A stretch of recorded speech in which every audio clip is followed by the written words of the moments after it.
The wrong intro played. Well, I was gonna say, wow. I didn't switch this over. Hold up. We're gonna.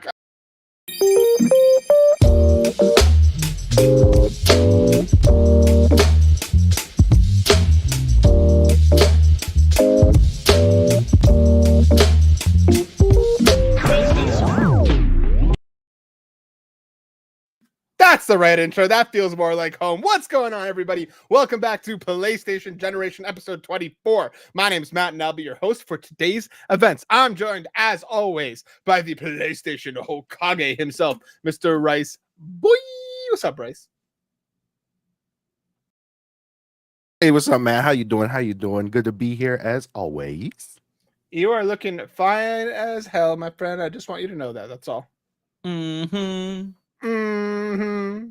I appreciate you, man. Thank you. Just I received that. Thank you.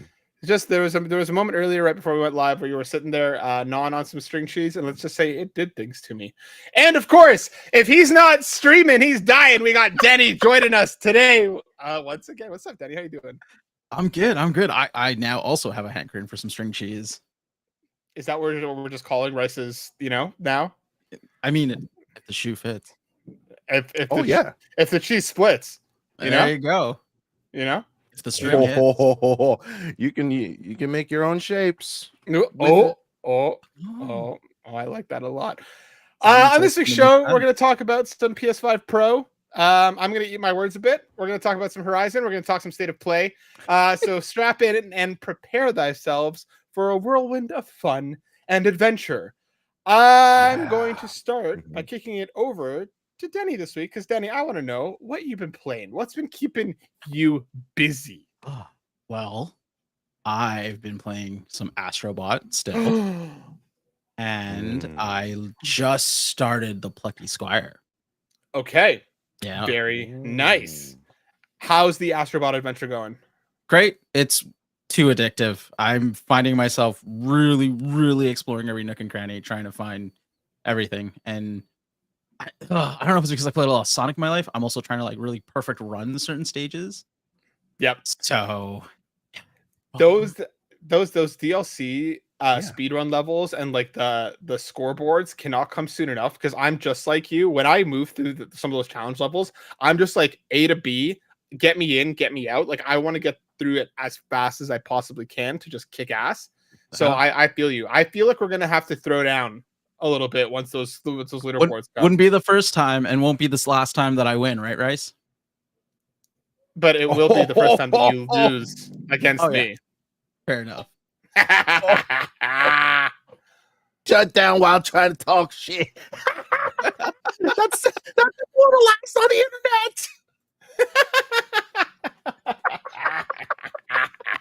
Well, don't worry. Once that DLC comes through, we're definitely going to be throwing it down. And Plucky Squire, early hours, just at the tip of the iceberg on that front.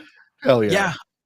I've only done the first chapter, but it's interesting. I like it. There's so much that's thrown at me, and there's just so much. I'm like, hey, this feels like I'm playing the most randomest games, because there's just so many different ways that they've incorporated different mechanics in this game. It's really interesting. Seriously, I feel like it's so creative and it's really cool. I'll transition into myself, because the only thing that I can talk about this week is the Plucky Squire as well. And I was really, really loving it. All right. I was truly having a fantastic time with it. I was enamored. I was locked in. I was having a great time. And then I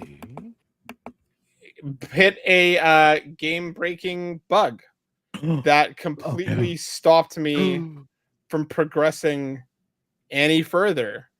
Safe.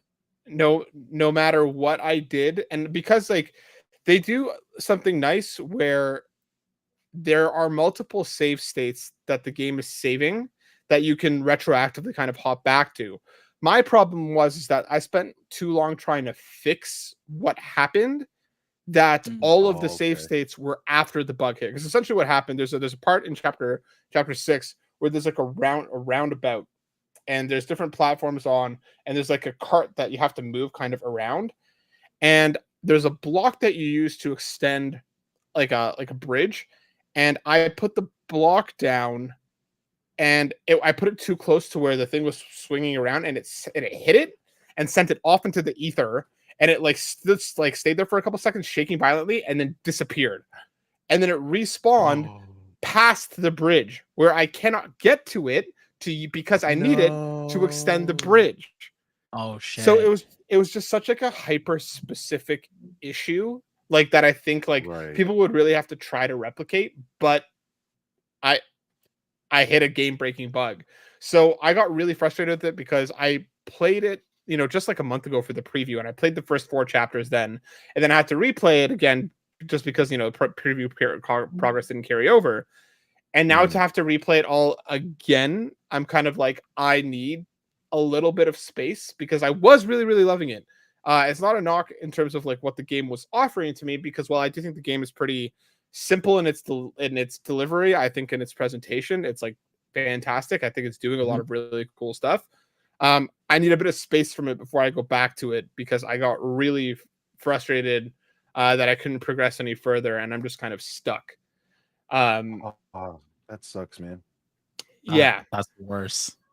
Yeah, not too stoked about it. So I will get back to it because it's not a long game. It's only like 8 or 9 hours to get through. So it's not like it's like a massive amount of time, but having to replay it the opening 3 to 4 hours again for the third time, I'm gonna need a bit of space from that. But yeah. Oh yeah. Rice, my dude, what about you? What have you been playing? Actually hopped back into Destiny 2 to finish off some seasonal content. I think that we'll be talking a little bit about Destiny 2 and where it's at. But yeah, so I've been focusing on that, just trying to also kind of dive back into that news so I can be kind of informed on what's moving forward or what's not in that space. Aside from Destiny 2, I'm actually, I know I talk a lot about this, but I'm actually pretty close to end game for Dragon's Dogma 2. Again? Right. Yeah, again. And it looks like it's gonna be wrapping up, Matt. And this is gonna be something I'll be looking at in the rear view. Hopefully, maybe. I'll believe that in 2026. Because I have you told us, Rice, months ago that the end was in sight, that you were wrapping up. And I have completed maybe since then maybe like 2% more of the story.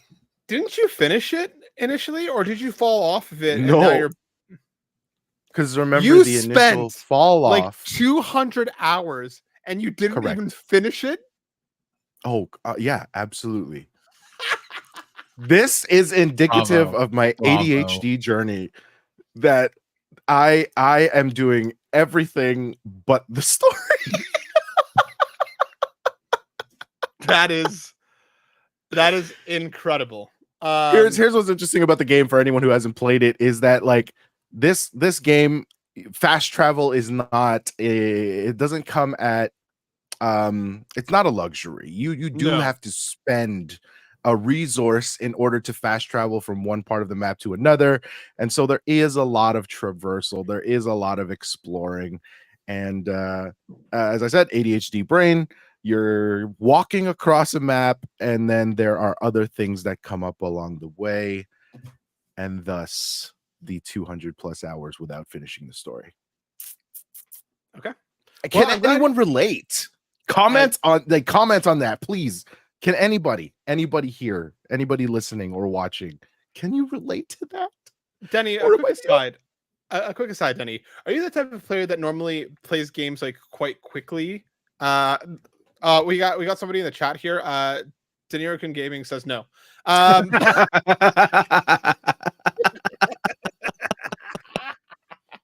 you the type of player that like do you take a while to finish a game, like some people, or are you normal? I'm in between. Like, I definitely will take time to finish a game, but not like 200 plus hours. Like, look, I'm just saying. I'm worried. I think Rice, for not just our benefit, but for the benefit of your marriage, you're just not allowed to get a PS5 Pro, I know. because Need to have like an the enhanced, intervention with him. yeah, Dragon's This is Dogma part of 2, the list. exactly. Like Dragon's Dogma 2 is apparently like Pro boosted. I don't think you're like allowed to get I one. don't think so either. I don't think so either. But that's okay. I think I'm steering clear of that. Okay. We'll see. Well, Let's get this train rolling into some news here, and yes. Rice touched on our first story because we had to skip this last week, but this week we're coming back around to it. Coming from VGC, written by Andy Robinson, Bungie announces new Destiny 2 release model with 2 quote unquote medium expansions a year. Instead of 1 large annual expansion, the developer will aim to release 2 medium-sized expansions and 4 major free content updates every year, it said. Each of these will depart from the quote-unquote one-shot campaign structure Bungie has been using since Shadowkeep, and each will be an opportunity to explore exciting new formats instead. According to this developer, this change aims to enhance the player experience through a new multi-year saga, introducing a non-linear story, more systemic innovation, and significant improvements to core game activities and rewards. This will kick off with our first major update in summer 2025. Major update codenamed Arsenal will include a rewards pass, followed by a fall update codenamed Surge, also the rewards pass, which is the first expansion of Apollo. And then starting in winter 2025 to 2026, we have Behemoth, which is another 2 major updates spread across with their own rewards passes. Rice, I have absolutely nothing of value to add to this conversation, so I'm going to throw it to you. I need to know, what are your thoughts on this? Like their ex-lawyer was commenting, saying that Sony has pulled Bungie's head out of their own asses. Yep. There's a lot of stuff flying around. Marathon might not be in the best shape. I need to hear from you. How are we feeling about the new model for Destiny? Does this work? Does this not? Where are you excited? Where are you not? Tell me everything. Sure, I'll talk about what I am. So I'm excited about this new model. I think it's a needed change after kind of receiving content in these, I guess, bigger iterations. And I guess even just as a consumer, like how much money can you really spend on a game that you have played for years, that you're familiar with the content already? And I think that more and more people were realizing like it's not really something I even want to justify because, you know, a lot of people in the community will say it's stale. A lot of community members who are actually very passionate about the game and love the game are just like, man, it's just not give me the feel that I used to feel. With that in mind, added on to recent news about Bungie, some controversies with the CEO, mass layoffs. It's all a little bit convoluted, and the community is distrustful at best. So we're trying to figure out, how we feel about these things. For me, I think that maybe this is a little bit of a Hail Mary. Um, it's it's something that they have to try and fix, and that problem is player retention. Mm-hmm. That's has been like an ongoing issue. I mean, if you look at the numbers in May or June, leading up to the final shape coming out and stuff, like numbers were really, really high. People were playing the game again, but my guess is that they played the campaign and then just fell off to wrap up this huge 10-year saga. So this right here, splitting content up in smaller bunches, I think maybe it's trying to address the fact that there's just so much that players have tried to invest in one DLC.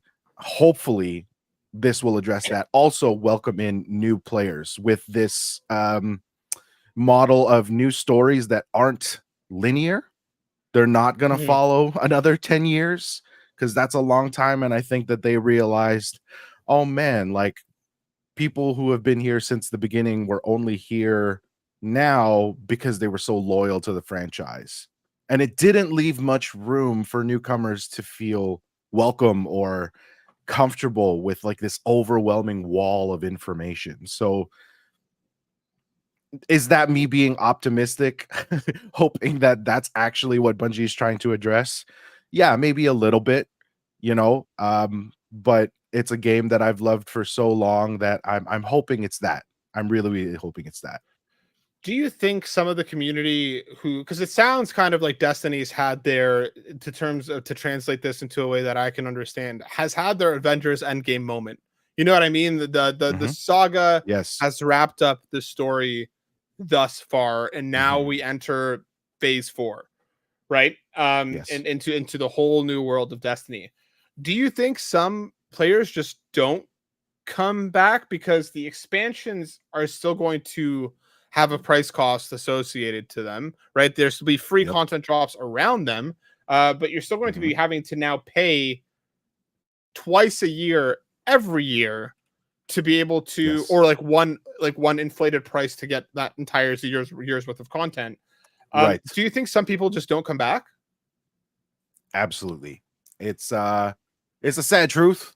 I think that with everything that was just mentioned, that some people have just kind of given up on Bungie and will argue Gotcha. to say that Bungie is no longer the Bungie that they supported. Hmm. And that's fair. That's absolutely fair, especially after a lot of devs and writers and whoever was laid off, came out and told their stories, like just in solidarity for them, like they feel like Destiny also belonged to them. And so rightfully so, rightfully Hmm. so. So I think that there will be a ton of players that leave, and Bungie's hope is that they will gain more. And I don't know if like this mobile game that's being developed around the Destiny universe will help enhance that vision. Hmm. But it's all as for me, it's all like I really don't know, guys. Like yeah, you're right. I have had my Avengers Endgame moment. Um, and I guess the only argument that can be made for maybe some other committed players is their game mode, right? Because that's just the overarching story. But there are Hmm. players that just solely play PvP, do competitive stuff and ranked stuff, and they love that, and that's cool. But it's a multifaceted game, and that's what's complicated about this issue. Okay, I got you. Well, I'm kind of curious to see how this all shakes out. Denny, do you have any thoughts or opinions on Destiny? Are you a Destiny player, or were you a Destiny player? I played the original Destiny up until the end. Mhm. And I did dabble a little bit in Destiny 2.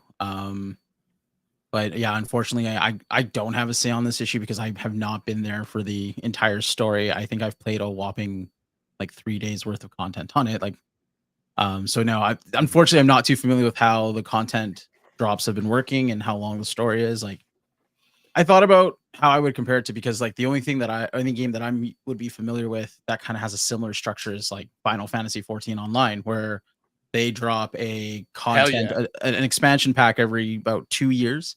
Mhm. But during that Mhm. time, every 3 months, they are dropping free content. So you are getting those raids, you are getting the hired gear, you're getting the hard mode dungeons and everything. Um, so I don't know if it's similar to that, but it sounds like it's Very. a little more structured, Uh, and it's looks like it's looking to provide more content, or maybe I don't know. Are they providing the same amount of content and just cutting it in half? I have no idea. Couldn't comment. I think Final Fantasy 14 is an interesting kind of parallel to draw here, because you're right. Like every 3 to 4 years, you kind of get the massive, the massive Yeah. next expansion, which comes with what could be a single player's game's length of content already baked into it, on top of everything that you're getting in between. So as a lapsed Destiny player, right? If you played the first one for a while, touched on the second one, this seems to be the plan that is speaking to you, to the player who lapsed and may want to come back, or for new players. What does Destiny 2 need to Right. do to get you Right. in on the ground floor of this new phase of Destiny 2? Or can it do anything? For me, I don't think it can. I think I've just lost my appeal or interest in the game, Fair? because I've come back a couple times, and the truth of the matter is, for me, the experience was really with the people that I played with, because I was part of I think is it still a guild? Is that what they're Right. called? Yeah, I was part of a guild, right? Mm. I've Yeah, lost yeah, that or a guild, clan, yeah. a clan. Yes, thank you. You know, I've tried to rejoin Destiny 2 and find that clan, and you know, I have friends who play it. But just again, you know, again, it's the type of game play experience that I had because I was doing the raids and, you know, doing all the end game content. Just not being able to Mhm. find a consistent group or a consistent party to run those raids with, it's kind of killed my appeal for the game. Fair, totally fair. I'm kind of curious to see how this all shakes out, and we'll definitely touch back on the story once we do find out more on what these kind of content offerings are going to look like. Because I am curious if this can be enough. Um, Yeah. I wonder too, right? And I think I talked about this on in another forum or whatever, but I wonder if the first person shooter genre is also kind of like a jarring thing in an MMO format. Um because of, you know, the oversaturation in shooters, right? mhm. Like people are just playing other things and they're maybe getting that first person shooter fix from those other things, right? And so you know, I think that when Destiny was kind of first in its inception, people were excited about the genre, the first person shooter MMO experience with RPG elements that's evolved over time. But now it's like, man, those RPG elements are so much more pronounced in other games. I just want to shoot shit, or or you know what I Vice mean? Like, versa. Yeah. No. That's or vice versa. No, I that's a think. good point, and I think that kinda goes back to, like, what happened with Concord, right? And giving Mm, that as an example, like, you're paying for expansions, you're paying for content, but if you wanna get your shooter fix, you want you know, want some RPG elements, what's stopping someone to play Warzone for free or any right. other game where you're leveling up and, you know, you're gaining XP, completing quests? Yes. Who's to say why should I pay $40 a year for that when I can do the same thing for free on another game? And that's exactly what I was going to say, Denny. I think you hit on a very salient point. I think back in the day when Destiny first came out, people were used to paying for the experience up front and then still paying for more later. I think the rise of free to Yes. play in such a pronounced way, especially on mobile, which is why the Destiny mobile game makes so much sense. I think Mhm. people are now much more gun shy to spend money when they can get a similar experience elsewhere for free. Right? You have Yes. Apex, you have Call of Duty, you have Marvel Rivals coming, you have Overwatch. There's an like and so many more that we don't even talk about because they're not on PlayStation, but like there's so many of them that proliferate the entire kind of ecosystem now that Yes. asking players to buy in and continue to buy in, I think, is a big ask. Mhm. And I am curious, right? Because we kind of did mention the mobile game that is apparently on the way. If that will be Mhm. something a bit of like a revitalizing component, where maybe if they Exactly. people buy in and play there, they'll might cross over, or if it's just going to be the mobile game is going to be what the popular Destiny is going to is going to Right. be moving forward. Very interesting stuff. Very, very curious to see how Yes. all this shakes out of the tree once the tree doth hit. Um, Mhm. let's swing into our next story, folks. We're going to touch a little bit about on Tetsuya Nomura, because coming from VGC, written by Jordan Midler, Tetsuya Nomura says he's considering retirement and concluding Kingdom Hearts story. Kingdom Hearts 4 was first announced in 2022. Final Fantasy VII Remake director and Kingdom Hearts said he's considering retirement, bringing Kingdom Hearts to an end. He's 54 now, saying that he only has a few years left until he retires. I have to decide whether to retire first or finish the series first, making Kingdom Hearts Fire now with the intention of it being a story that I will complete. Um, I'm interested to see this brought up because Kingdom Hearts 4 we haven't seen much of outside of that kind of debut trailer, which really set the tone for this kind of like next saga now that we've finished the initial trilogy, which Yeah. took 20 years and like 8 different consoles and handhelds to finish. Um and he, to be fair, he's Mhm. 54 now. Let's assume Kingdom Hearts on a good day hits next year, right? He lets in the 55th year of Right. his life. With dev cycles taking anywhere from 4 to 8 years now, like even the next Mm. one would push him past 60 possibly. And then again to even think Right. about one after that would push him towards 70. So like how much Mhm. longer does he want to be in this grinding life cycle? I don't know. It's I think that, Square has kind of rested on Nomura for so long that I'm kind of curious to see where he takes this because I don't see Kingdom Hearts ending. I don't know. I'm a massive Kingdom Hearts fan, and I don't see them even with Nomura walking Yeah. away. I don't see Square being like, all right, we'll put this Disney cash cow to bed. No, never. No So I'm way. kind of curious, any thoughts from the panel, like any other Kingdom Hearts diehard fans out here?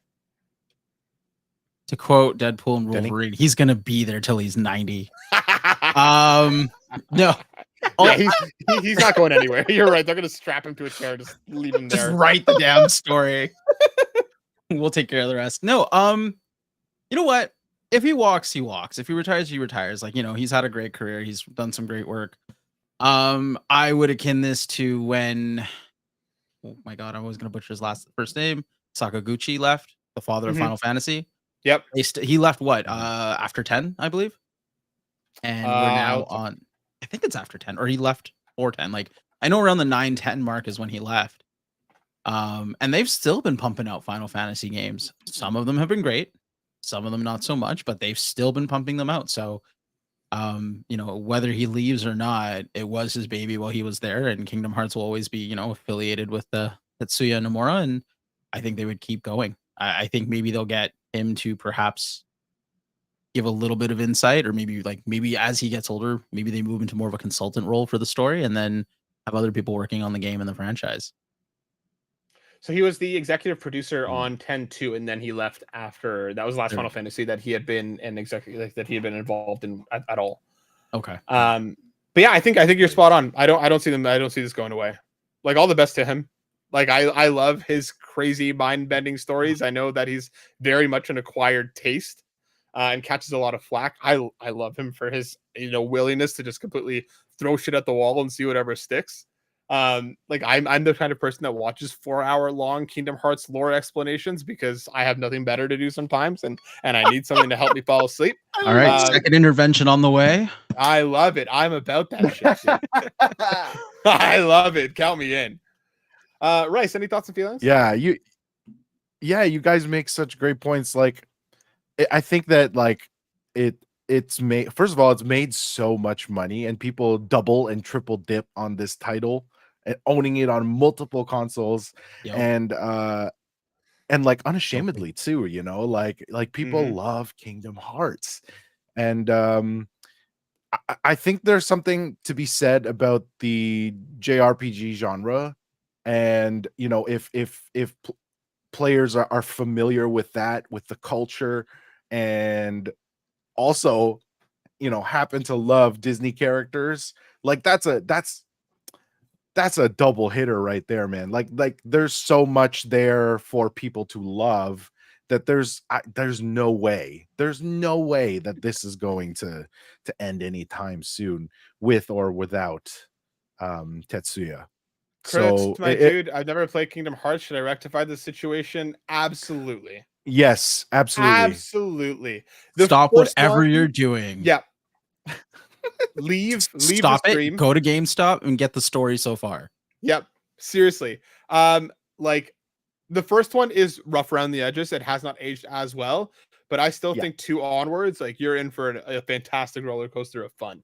Like, And I would argue to say that 1 is still playable. Like, you'll good. you'll Still notice playable. its age. That's good. yes, exactly. But yeah, you'll still be able to play it and enjoy it.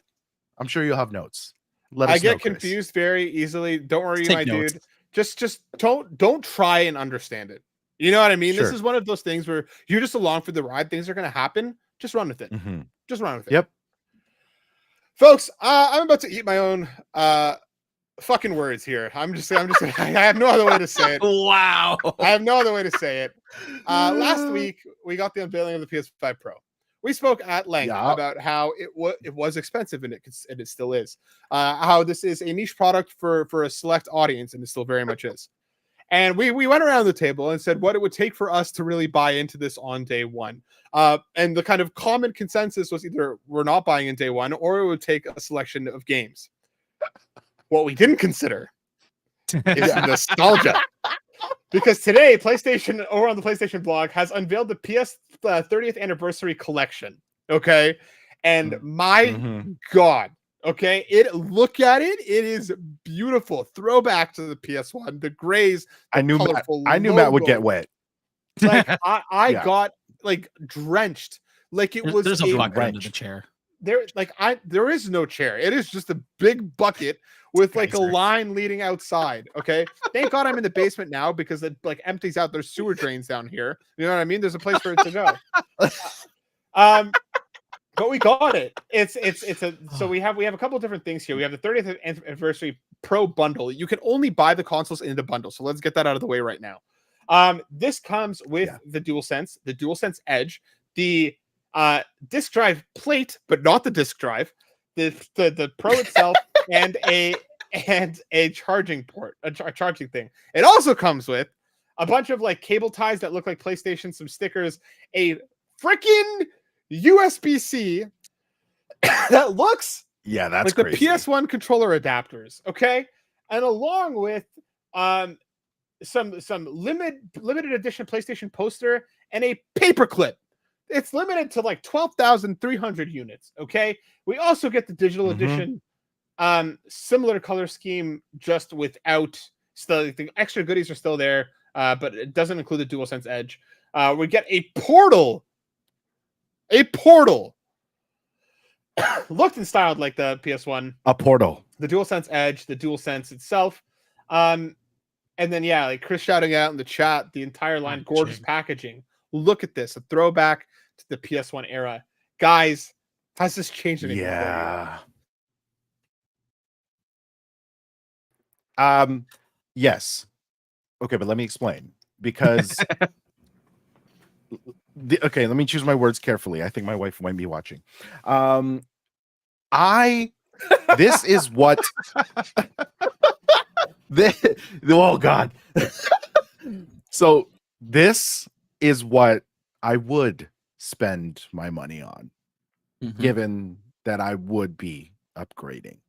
And I think that it is directly for us, Matt. You know what I mean? Like we grew up with this. You know, like a kid who might be getting this for Christmas. See, I can also, it's not in the room right now, but I can also do that. And like I think that someone who would be receiving this without its context, you know, without its history, it wouldn't hit as hard. It would probably be the parent that was like, you know what I mean? But like, this was made for me.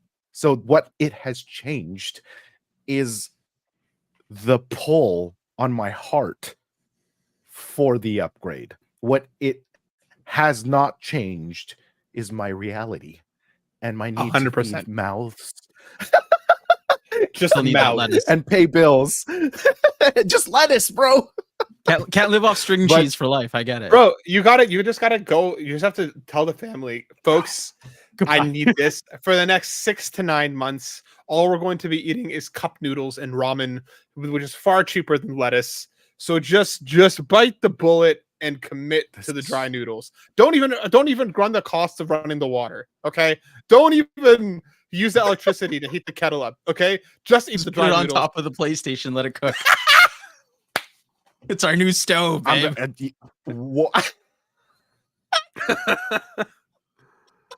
I'm gonna be living out of cardboard boxes, but you guys, you know what? Yes. Let's say this on the internet now. I won't have a son or a wife after this happens, or a house or a place to live, but I will have this 30th anniversary PlayStation 5 Pro and all of its accessories.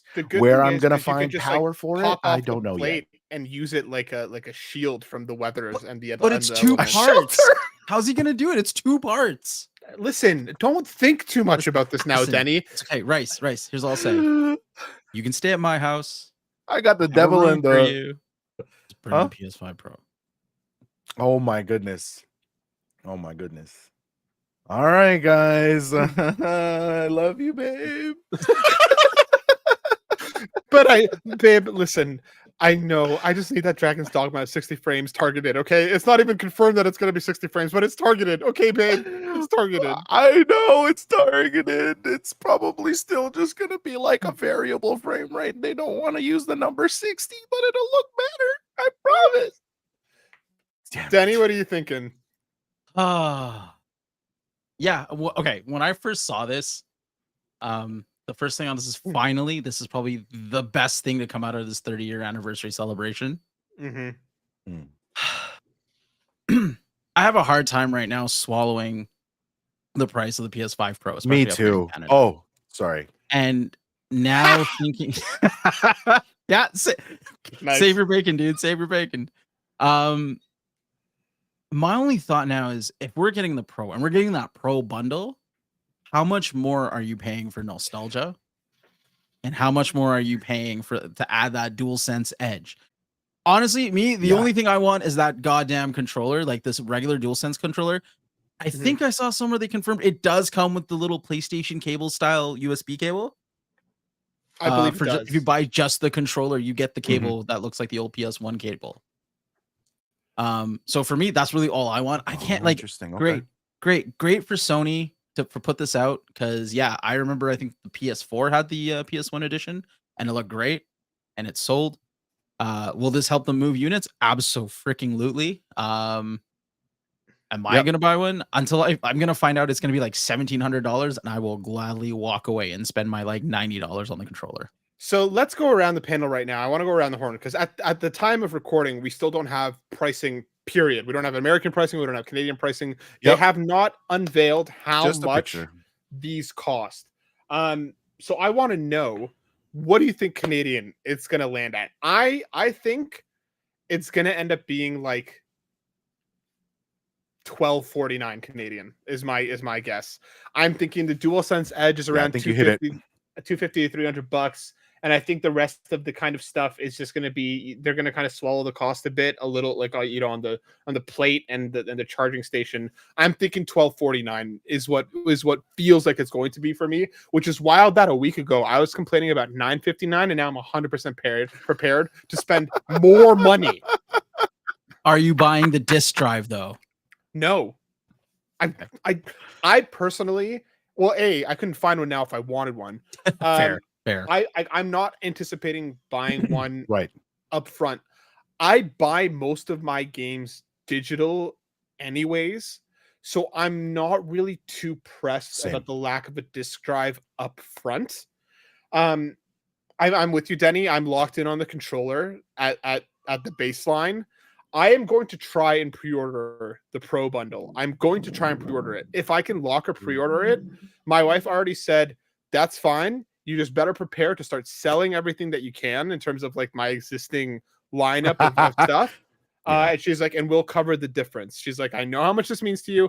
She knows that I almost bought the 20th anniversary. Was it the 20th or the 25th anniversary controller, the gray PS4 one, when I was in Japan. Back in like it would have been the 20th anniversary. I almost bought it when I was in Japan, and I was like, you know what? I've been seeing these everywhere, and I passed on it, and then I've never been able to find one again, and it's eaten at me for like a decade. Hurt you. Yeah, it hurt me deeply. Yeah. A decade later, I'm still kicking myself. So this is exactly what I needed to buy in, and it's so stupid because it's just a color swap. That's all it is. They took more stuff. They added more to this godforsaken console and said, you want it? And everyone online who didn't want one now wants one. Correct. You know what I mean? They swallowed it. The public perception has flipped so viscerally online. And it's just like, what a master stroke! What a master stroke to lock in the core audience that this thing was going to be sold to anyway. It will exactly. This was the audience. Yes, it'll push those sales hard. It will. I think you were pretty bang on with that price point, and I think that, like, you're right. They have to eat that. They have to eat that a little bit, especially after kind of the public discourse. They're definitely going to be eating some of those costs so that like these things will sell. Christmas is right around the corner. There's lots of reasons why this thing will sell. I just wanted to say I hate that you have given me talking points for my conversations with my wife. Bro, take notes. You have listen. Keep this in mind, okay, Bryce? This is a conversation that I need to have with you right now. Pre-ordering costs nothing. Okay, Yes. you have the 26th. If you can lock down that pre-order, then you have a little more than a month to start sowing the seeds and building up the conversation and working your way to the full purchase. If it doesn't work, you cancel it. You know, nobody's the wiser. Or even just tell them, babe, this is going to be a down payment for a house one day. If you just buy it, I can turn around and sell it for $2,000, which you probably could. Would you want You're to? you're terrible. You're I am. No, he's saying all the right things to me right now, Denny. He is. Mhm. It's a problem. No, I'm saying, Denny, would you what- want to sell it? Would I want to sell what? The PS5 Pro, flip it to get more money back. Oh yeah, probably, man. Like Really? as you get older, you give more fucks about other things and less fucks about that stuff. Fair. But that said, we're yeah, anyway, all this to say, I would need to be ready to sell a bunch of stuff. Mhm. And I am now looking around my room to see what is going to be expendable. I'm looking around internally, like which one of my organs do I really not need that much? Which one of these regenerate? Chris said it best. I only need one kidney. I'm saying, right? Like, Where's the black market contact, guys? You know, give me a link. We got to go to that McDonald's in Toronto and just, fam. No. Denny, what are you thinking on pricing? Okay. I don't think Sony's gonna eat shit. No, it's gonna No. be more expensive. I think it's gonna be more expensive, and this is it. You just said it the best way. It was calculated, right? Yep. Like right now, time to sell feed pics. You've got this. Sorry. Okay. Here's my thing. Right now, I feel like I'm in an abusive relationship with PlayStation because they do some good, then they do some bad, and they do some good. And right now, I'm thinking, yeah, they're gonna come through. They're gonna pull through. They're gonna treat me right. No, not at all. You put out the PS5 Pro announcement, and then everybody, like you said, everybody's pitchfork and torches, and now everybody's like, this is the greatest thing ever, right? And if that's the case, why wait a week to announce it? Why wait a week to announce it? Now you've got everybody going like, hell yes, that fry emoji or that fry meme, shut up and take my money. If this thing costs anything under $1,300, if it hits $1,249, I will eat my words. But I don't see it going below $1,300. I don't think you're wrong. I think $1,249 is bullish. I see a world where this thing is $1,499, and I'm still gonna fucking buy it. Like that's the problem. Yeah. That is the goddamn issue. I don't think you're wrong, Denny. I don't think you're wrong. I just want to have hope. What are you trading in? I'm thinking. Okay, so this is my little story for the day. Tomorrow I'm hoping to schlep around to a couple cell phone stores because I didn't pre-order a new phone, and I just realized or found out that my existing phone has a hell of a trade-in value right now that I can get a new iPhone for like pennies. Nice. And that's the only way I think I'm going to do a PS5 Pro is if I can get a hell of a deal to trade in, or if I can find a trade-in deal. Like a trade-in deal or someone to buy it on like a reseller site like Facebook Marketplace or something. Then yeah, maybe. Guys, I have an idea. Denny, we sell all of Rice's organs. Yeah, listen. Okay. He eats string cheese anyways. He doesn't need kidneys. I'm saying, listen, this is what I'm saying. Denny, you sell your stuff to me, okay? I sell my stuff to Rice. Rice sells his stuff to you. We all make money, right? No. That's how it works. That's how we all make money, right? Fair enough. Okay. We're just sifting through each other's funds. This is a good scheme. This is a good scheme. This is like the new Chase money glitch. This is the PS5 Pro money glitch. All you need is friends. Guys, this conversation right now directly represents the discourse of the internet. Yep. And how easily swayed we are as consumers, and how fickle we are in our opinions. 100%. 100%. And I want to touch on that. I know, Denny. I want to bring up your point of why wait a week, And I want to use this to kind of talk about a couple different things here, because I have a theory on this. I'm going to pull up a couple different articles to kind of round out the conversation here, because coming from VGC's from Jordan Midler, Horizon Zero Dawn Remaster rated by the ESRB. And the game, which VGC reported on in 2022, will come to PC and PS5 according to the ESRB listing. It's going to hit PC in 2020. We don't really know too much about it, but it seems like where there's smoke, there's fire. And I'm going to bring in a second thing, because Freedom Wars Remastered, for all the Vita fans out there, it's coming to PC, Switch, and PlayStation in January, coming from Jordan Midler once again at VGC. The game's going to run at 60 frames on PC and PlayStation platforms. The cult Vita hit is being remastered and is coming out on January 10th. The weapons crafting stuff, the crafting system has been overhauled, the new difficulty has been added, and it's back. Of course, Freedom Wars for any kind of Funny fans or Greg Miller fans, it was big in the kind of ether back in the Vita days. And why I wanted to bring these stories in is because I want to round out this episode with a conversation about this theoretical rumored state of play that's just around the corner. And I think, like, I'm gonna put a pin in Horizon for just a second. This to me feels maybe like them being like, oh, we were going to talk about this at the state of play. And maybe plans shifted. Maybe the state of play is now later than they had initially planned for. And with it only being a couple days in between what would have been the unveiling and the pre-order, and again, the reaction to the PS5 Pro's announcement, they dropped this earlier. Maybe this was supposed to round out the state of play or whatever, right? Like, that's kind of what I'm thinking is this feels like a great, by the way, one more thing, state of play. Here's the 30th anniversary of PS5s, the PS5 Pros. Please be excited. Pre-orders are soon. So, because there was a lot of rumors that the state of play was going to happen earlier in the month, and there was rumors, the current rumor is the 24th. This feels to me like they pulled up the announcement to get ahead of it a little bit more. But that's kind of where I'm at. And I want to get your reactions to this rumored Horizon remaster remake. What is happening? Denny, what do you think? If this thing is real,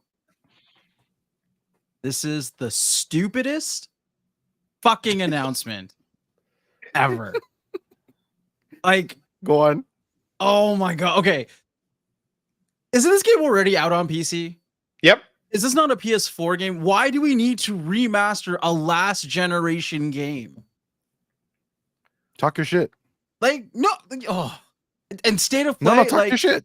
State of play pisses me off even more right now, because I read a rumor that it's going to be more remasters of more PS4 games. Yep. I think like the Order 1886 or something was supposed to be a remaster.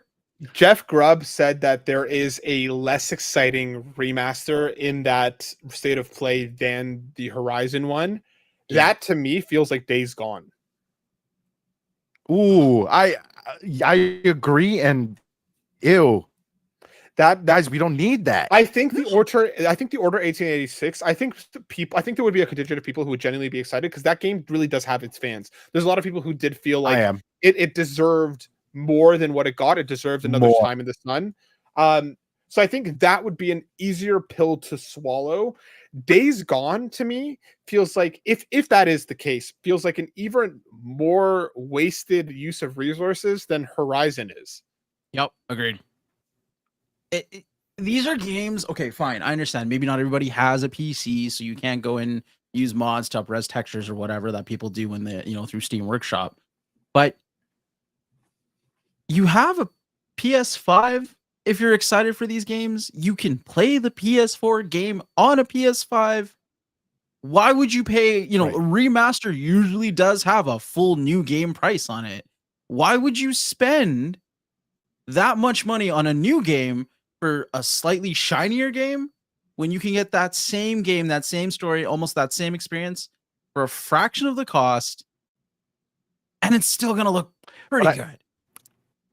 But I think that you're asking, why would you spend? You're trying to justify that for you.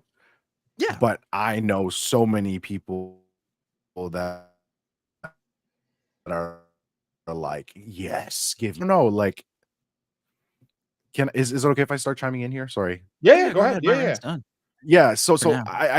I for now, I think that the announcement for me was a little bit of a scoff as well. Like, I don't need this. And then a few people that I was talking to, I posted this on Instagram, they sent it to me, and they were like, I mean, I hear you, bro, but like, what if it's like a $10 upgrade for you, someone who has owned it already? And then I was like, okay, well, let me be clear. I'll probably still get it because I want to see what it's about. And And maybe that's like my like the grip hold that Sony has on me. Yeah, please. I think you're 100% onto something there, Rice. If this is like if this somehow doesn't cost full price, because Denny, I think you're also right. I think there's entirely a world where this thing comes out and it's 89.99 Canadian dollars. I can also see a world where this comes out and it's a $10 upgrade path, or it's 40 or $50. You know what I mean? Um, because what my major Right. question is that I think what this game needs to do, because this is the common thought everywhere, and I don't think even us seeing the game is going to sway anybody in terms of the need for its existence. It can look breathtakingly gorgeous, but that does, like, Horizon Zero Dawn already looks beautiful. Yeah. Yeah. So if this is a $10 upgrade path, if this hits PlayStation Plus day one, if they do something with this that is outside of the if this thing comes out at 89.99 Canadian dollars, there is no way to upgrade that. Like, it is a full price title. It is a remake from the grounds up, a remaster from the grounds up, and it costs full price. This thing is dead on arrival. Yes. If what Rice is saying is true and it's a cheap upgrade path, it's a more accessible point of entry. If it's if you can buy the first one, get the second one, if this is like Horizon Complete where you get both games, whatever, if it comes to PlayStation Plus, I think there needs to be an asterisk on this to make it make sense. Because if it doesn't, Right. I'm with you 100%, Denny. This feels completely like, I don't see the point, because you can still easily get the game at a GameStop, put the disc into your console and play it. Yes. So, And wasn't this game on PS Plus for a while as well? I think it was, Yes, and then they took it off. And They took it off. So then I guess I have a question, because you mentioned a good point. What would this game have to do to warrant an $89.99 price tag for you? Nothing. Like there is nothing that it could do. I don't care how much better or photorealistic or whatever it could possibly look. Yeah. I don't like, unless there is like a Pokemon Silver style, you get to the end and there's a whole new campaign waiting for you on the other end. Unless there is a sizable expansion of content, you're not going to catch me. Yeah, there's no way. This game. There's no way. Fair enough. Yep. So then what else? If the state of play exists, what else do we see at this thing? What else do you think? What is something realistic that you think we'll see, and what's a pie in the sky you would be hype as hell to see this come through? Realistically, like, alongside the remasters that we are going to see, maybe more gameplay on games that have already been announced. Maybe some more Resident Evil or Death Stranding 2. Okay. My pie in the sky would be Ghost 2. If anything like that were to come out, because like I am thinking about like how much more can Sony push the Pro, the 30th anniversary, right? And you slap a new experience on there. That was part of my checklist for pulling on my heartstrings. Then, like, yeah, I think that would be a wise move. But I am so reluctant because I've just been really let down by the drought this year. So yeah, that's my answer, I guess. Chris in the chat, pie in the sky, Sly Cooper. Hell yeah, dude. Oh yeah. Denny, what do you think? Something realistic and just an outward progression suggestion. Realistic and safe. I think we're just going to see remasters and perhaps more games that are going to be PS5 Pro compatible, or Okay. that would take advantage of the new hardware. Oh, pie in the sky. Honestly, I'm give me Final Fantasy VII Part 3. Just give me Part 3. Oh. Just do it. Like, come on. that would be hype that as would hell. be crazy, dog. That would be Yeah. crazy. Because I'm trying to think. I know they announced Rebirth like 2 years after Mhm. Remake came out, and I know Remake only came out earlier this year. But like, I don't know, just announce it. Just be like, hey, yeah, we're working on it, guys. By the way, here's a Not little to bit of mention footage on the PS5 continual Pro. statements on Square's, like, I guess, disdain for the sales Yeah. and how they wish they could have been better. I mean, that's not too outlandish to think about Final Fantasy. If Square ever comes out and says they're proud of their sales, I will seriously wonder if the world's like about to end. Like, Yeah, that's they've never been happy. I think for myself, I think realistic. I think like we're gonna see a bunch of, like you both said, games that are PS5 Pro enhanced. I think Monster Hunter is probably a lock for a new trailer.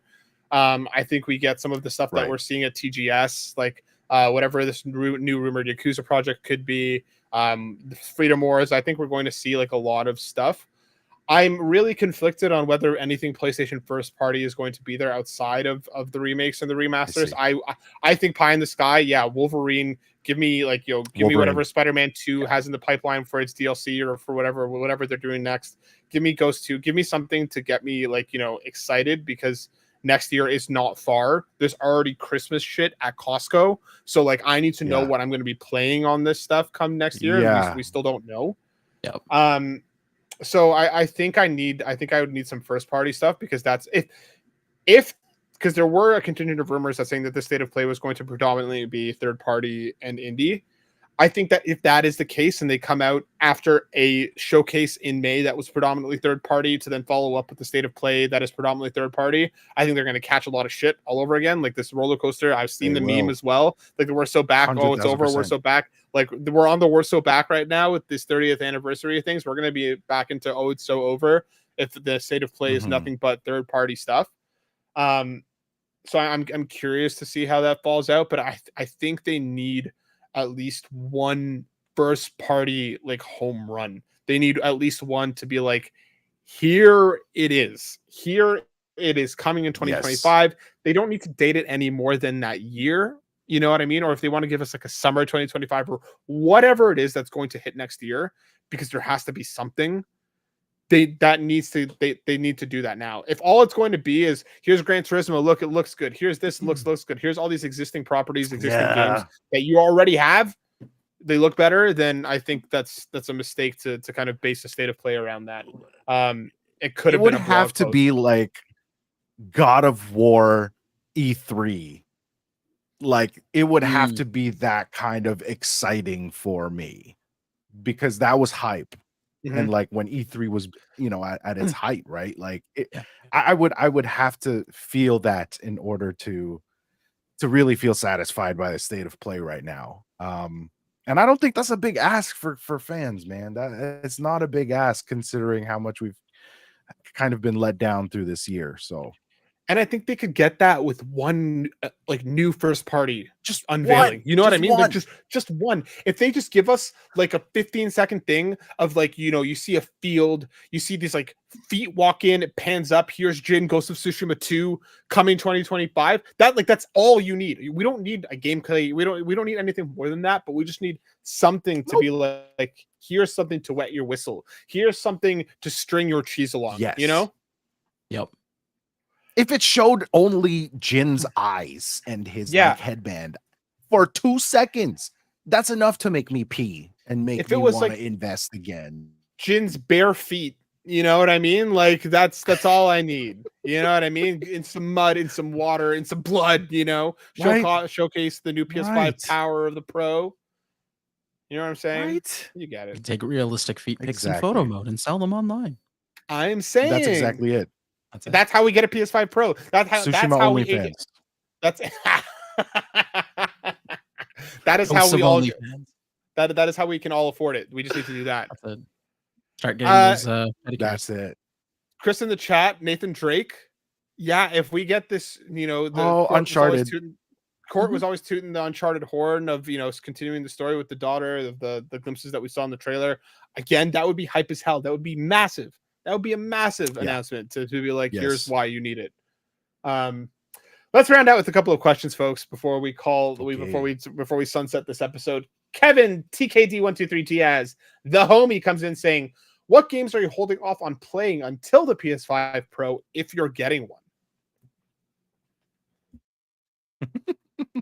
Any games? Well, I'm not getting one, so I'm out. Oh, what can we look up that list of games that were getting enhanced? Yeah, let me pull that up. I think for really, me, you're not gonna say Dragon's Dogma? Yeah, dude, you have the answer right in front of you, bro. Oh, I thought that was a given. I think for me, like Monster Hunter, the new Monster Hunter will probably look and run pretty slick on the PS5 Pro. Getting that at a potential 60 frames, looking as good as it could. I'd be locked in on Monster Hunter on the new Monster Hunter on PS5 Pro. I'm trying to find this list as well. Oh. Well, I guess for me, I don't know if this does anything for Court or if he is planning on getting a Pro. It doesn't seem like he is, but Assassin's Creed Shadows is on that list. Yep. Yep. I actually have not played Alan Wake 2. And that would be a great one. That would be a real good one. Yeah. I am grasping a little bit at straws here because these games, a lot of these games I have already experienced. And so to answer your question, it would probably be Assassin's Creed or Alan Wake 2, which Alan Wake 2 seems to be deeply loved. So I think I'd replay Rebirth, honestly, because from the folks at like Digital Foundry and stuff, apparently Rebirth looks like night and day difference. Apparently looks a hell of a lot better. So I might hop into like either replay it or to try and chase the platinum because I love that game, and you know what I mean. That may be a good reason to play the power of the Pro. Edward Varnell at the Boss Rush Network at that Retro Code writes in asking, with the PS5 Pro releasing in November and with every game out now, what launch lineup would you make with 10 games? Would you make them budget titles, and at what price? So if you could theory craft, let's get a couple in each. What would you make a launch lineup with? Because I think you would need a mix of budget and full price. You'd need a good mix of indie and full price titles to really kind of launch that, to really bring that home. Nobody's going to be picking up, $10, $90 games. Yeah. You're going to need some budget titles in there that just look and run fantastically on this thing. I don't know. This is a tough question. I'm also searching a list. I think if I could really like pie in the sky it in like in terms of stuff that I think could in some realm of realism happen, I'd say a new Uncharted, whether it's like a Lost Legacy type, smaller, intro adventure or whatever. I think I would bring that in. I think if we could get something like a Journey or a Resogun, something in that like something in that world of like the darling indies that nobody really expects but blows people away. I think like a new COD, like the new COD is an easy lock for that as well. Because I think you need a breadth of titles across kind of all of them. But I think that's three that I would like to see part of like a theoretical launch lineup that would make me feel like ready to jump in day one. I will give you some, to add on to this list, some maybe like more budget titles or older titles, considering just the sales that were done on these games. Sea of Thieves could be included in there. Good call. Oh man, I just scrolled past Concord and got sad. Rip. Yeah. A Chris in the chat, a Golden Abyss What remaster would else? slap. A Golden Abyss remaster running Mm. like a remake from the ground up. I'm in. Similarly, a Gravity Rush from the ground up remake. I love that game Right. wholeheartedly. I think that it never really got the time. And you know what? PlayStation All Stars Battle Royale 2. That is what I want. Forget 10 times over. I want PlayStation All Stars Battle Royale 2 because it got an unfair shake and it deserves a better run. That game is fantastic and it did not get the love that it deserved. All 10 slots for me are PlayStation All Stars Battle Royale 2. Denny, I don't know. What are you thinking? Anything you'd want to see in this theoretical lineup? Like in a theoretical English, in a theoretical lineup. I mean, you know what? I would want to see Hades. I loved that game. Hades. Yeah, Hades. Did I say Hades? Hades. Sorry. You said Hades. I That's know. okay. I always say Hades. We're immigrants. We are. Really are. Off the boat. And you know what? If we're doing remakes, like, you know what? Remake the God of War from PS4. Why not? Because we're remaking games. Release this whole thing. Anyways. Yeah, just do the whole damn thing. Make a collection out of it. Yeah. And you know what? Honestly, if we're picking lineups, yeah, just remake some good RPGs. I want to say Final Fantasy because it's the only thing I can think of right now. And I don't know. Bring back a good fighter. I think we need a good fighter. I don't know if PlayStation All Stars Battle Royale will. Yes, it is. It is that one. Then you know what? You can borrow the rest of my slots and take PlayStation All Stars Battle Royale. I'd be remiss, and I know Court would be upset if I didn't mention like an Infamous remake, like from the ground up. Ooh, Give me Infamous yeah. back. And I'd create a really random, curveball that I think would set the internet on fire if they were able to land this. Give me a Golden Sun remake, like from the ground up, Fully 3D. Oh, that is tough. Give me a full console Golden Sun remake, and I think that would light the internet on fire. People would be stoked, as I would be. Yeah. Oh, yeah. I still go back and play those games. They're great. So good. So good. But isn't Camelot, like, just curious and just because I'm wondering, isn't Camelot like Nintendo kind of sort of like first party, like how Insomniac is to Sony? Probably. PlayStation? Probably, but I'm just saying, I want like a full like remake. Start hijacking IPs and go third party. Yeah. Give me Mario, bro. Give me Halo. Like a page out of Astrobot and give me Mario. Imagine that being a push too.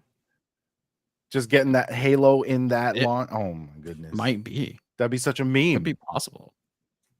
The way Xbox is behaving. Exclusivity is no longer a thing. Yep. I can't see if they're owned by Nintendo or not, but they do predominantly make Nintendo games. Yeah.